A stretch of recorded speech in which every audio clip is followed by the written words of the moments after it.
for 60 minutes of basketball every night. Yeah. Would you agree with something like that? I would.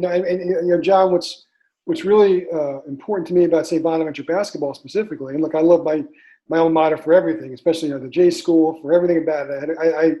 I'm lucky enough that I had just the most incredibly wonderful 4-year experience and picked right. There's no question about that. So I'm grateful for that. But specifically, St. Bonaventure basketball, look, as a guy who grew up on Long Island, I grew up a Mets fan, a Knicks fan, a Jets fan, Islanders fan. When you get a job in the market that you grew up in, you would necessarily cancel out those fandoms anyway, just because you know too much how the sausage is made. And it's just not that's just not how you do it. You're rooting for good stories. You're rooting for good stories and quick games, and that's different from what a fan roots for. And I haven't been a fan of any of those teams that I grew up with rooting for in decades.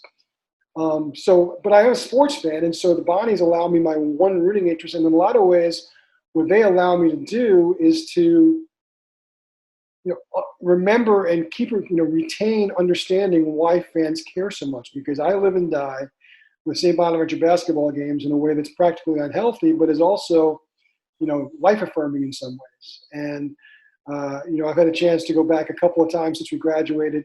And the Riley Center, which is where they play the games, is such a vibrant place. It's such an incredible, experience, a college basketball experience. And that's just it's really one of the things that sustains you, in terms of being a sports fan.